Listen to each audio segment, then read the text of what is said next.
Kurnool bus ప్రమాదంపై ముఖ్యమంత్రి Chandrababu video conference ద్వారా మృతులు అధికారులతో సమీక్షించారు. ఈ వీడియో కాన్ఫరెన్స్ లో మంత్రి మండిపల్లి రాంప్రసాద్ రెడ్డి ఉన్నతాధికారులు పాల్గొన్నారు.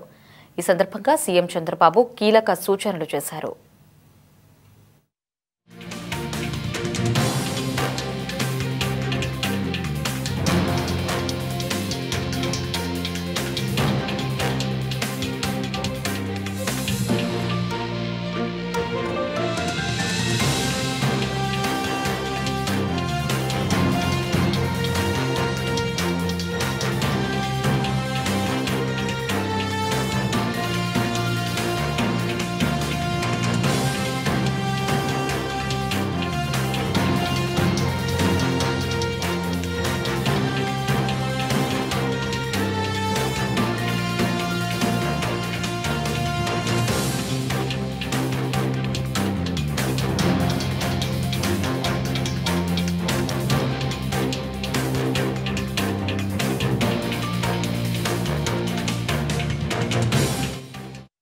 ఇతర రాష్ట్రాల రవాణా శాఖ మంత్రులు అధికారులతో సమగ్ర విచారణ చేయాలని ఆదేశించారు.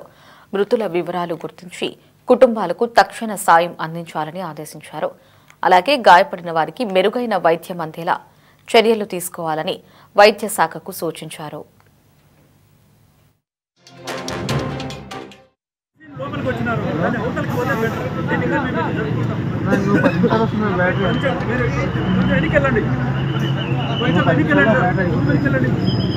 దయచేసి కొంచెం వెనకెళ్ళండి. చెప్తారా కొంచెం వెనక్కి పోవాలా మీరు? దాని దాటి వచ్చినారు యువతలకి అది కదా. అదేవిధంగా ప్రైవేట్ ట్రావెల్స్ బస్సులపై ఫిట్నెస్, సేఫ్టీ, పర్మిట్ తనిఖీలు చేయాలని సీఎం ఆదేశించారు. అన్ని జిల్లాల్లో బస్సుల సాంకేతిక తనిఖీలు చేపట్టాలని రవాణా శాఖకు ఆదేశించారు. ప్రమాదానికి కారణమైన నిర్లక్ష్యం ఏదైనా తేలితే కఠిన చర్యలు తప్పవని సీఎం హెచ్చరించారు. ప్రజల భద్రతే ప్రభుత్వానికి ప్రాధాన్యత అని private bus registration, fitness, permit వివరాలపై సీఎం పూర్తి నివేదిక కోరారు.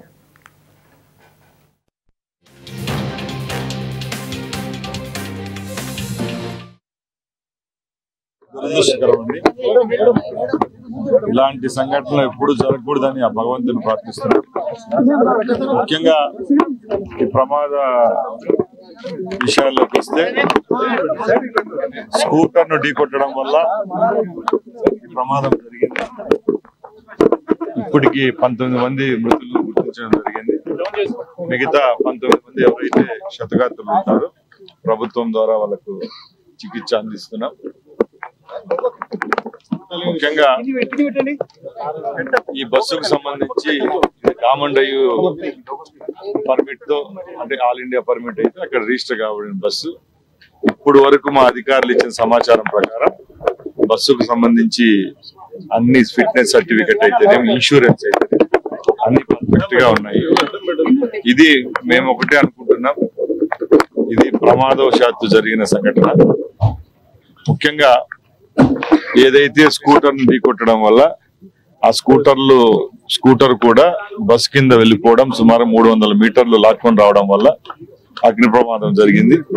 ముఖ్యంగా ఇలాంటి ప్రమాదాల్లో ఎక్కువ నష్టం ఎప్పుడు వాటిల్లుతుందంటే నైట్ టైం జర్నీ చేసే బస్సుల్లోనే ఈ ప్రమాదం ఎక్కువ జరుగుతుంది. ఎందుకంటే అందరూ 2.5-3 గంటల గాఢ నిద్రలో ఉండడం వల్ల వీళ్ళందరినీ కూడా రక్షించలేకపోయాం. అది కూడా ఇప్పుడుండే బస్సుల యొక్క డిజైన్ పరిస్థితిని బట్టి కూడా ఆలోచిస్తే నైట్ టైం ట్రాన్స్పోర్ట్ చేసే స్లీపర్ బస్సుల్లో ఎక్కువ ఫ్లేమబుల్ మెటీరియల్స్ ఉంటాయి. లోపల ఉండే బెడ్షీట్ అనుకోండి, కర్టన్, కుషనింగ్ ఎక్కువ ఉండడం వల్ల కూడా మంట అనేది ఎక్కువగా వ్యాప్తి చెందడం వల్ల ఈ నష్టపరిణామం ఎక్కువగా ఉంది. ఇప్పుడు ఎవరైతే చనిపోయినారో, అలాగే ఎవరైతే క్షతగాత్రులు ఉంటారో వాళ్ళు ఏ ట్రాన్స్పోర్ట్ ద్వారా వాళ్ళు ప్రయాణిస్తున్నారో వాళ్ళ ఫోన్ నెంబర్లు అన్ని మా దగ్గర ఉన్నాయి. గౌరవ ముఖ్యమంత్రి గారు ఇప్పుడు దుబాయ్ నుంచి కూడా జస్ట్ ఇప్పుడే అధికారులు అలాగే మంత్రివర్గం సభ్యులతో అందరితో మాట్లాడడం జరిగింది. ఆ కుటుంబాలకు ఎవరికైతే చనిపోయినారో అలాగే క్షతగాత్రులు ఉంటారో వాళ్ళకు ప్రభుత్వం ఆదుకుంటుంది.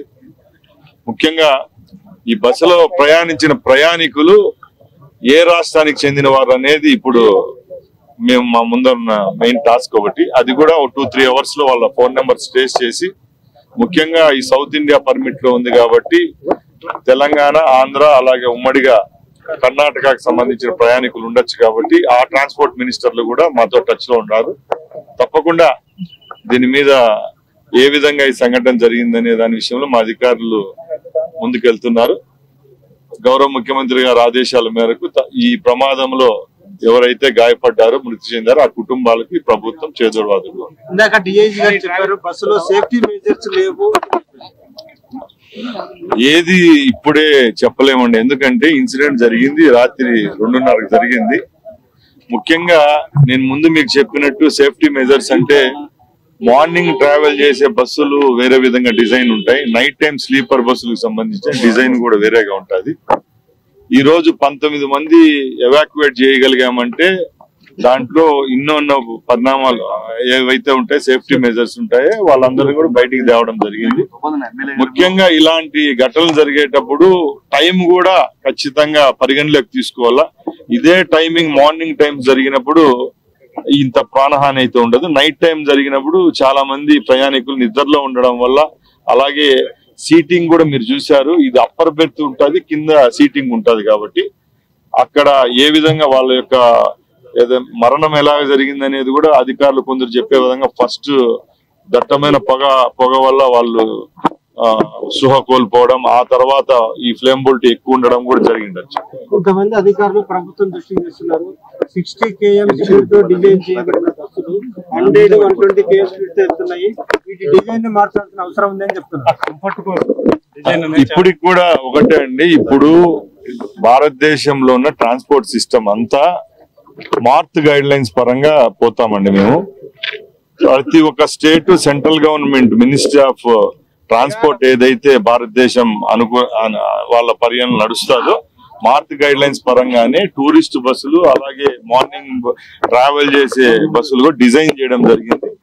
ఇలాంటి సంఘటనలు జరుగుతూ ఉన్నాయి. లాస్ట్ 10 సంవత్సరాల్లో ఒకసారి బేరేజ్ వేసుకుంటే ఇలాంటి 2-3 ఇన్సిడెంట్ ఇదే హైవే మీద కూడా జరగడం జరిగింది. కాబట్టి ముఖ్యంగా ఇప్పుడు కొత్తగా వచ్చే బస్సులకు ప్రమాదాల నివారణ కోసం ఫైర్ అలారం సిస్టమ్ కూడా వస్తా ఉంది. ఇలాంటి ఇన్సిడెంట్ అయిన తర్వాత అలారం మోగుతుంది. అది ఇప్పుడు కొత్తగా వచ్చిన 24-25 బస్సుల్లో అది ఉంది. అది కావాలంటే మేము మీ దృష్టికి తీసుకొని వస్తాం. ఈ బస్సు 7 సంవత్సరాలు పాతది కాబట్టి ఆ అలారం సిస్టమ్ కూడా ఈ బస్సులో లేదు. యాక్చువల్ గా ఇప్పుడు కొత్తగా ఏవైతే మేము పర్మిట్స్ ఇస్తున్నాం ఆ బస్సులు అన్ని దానికి సేఫ్టీ మెజర్స్ లో అయితే అలారం సిస్టమ్ వస్తాం.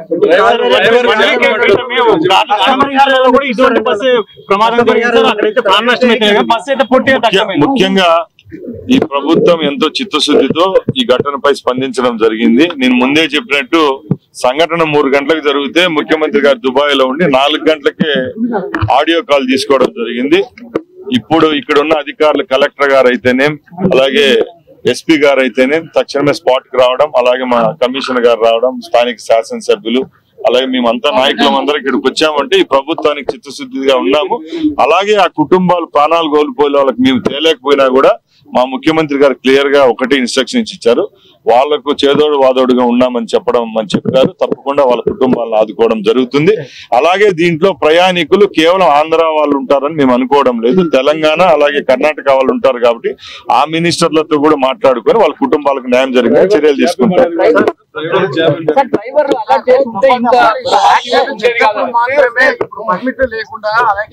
సార్ ఇప్పుడు ఈ ఘటన విషయానికి వస్తే ఇది జరిగి 5-6 గంటలు అయిందండి. ఏ విషయాన్ని మేము ఇప్పుడే చెప్పలేము. దీనికి సంబంధించిన అధికారులు వస్తున్నారు.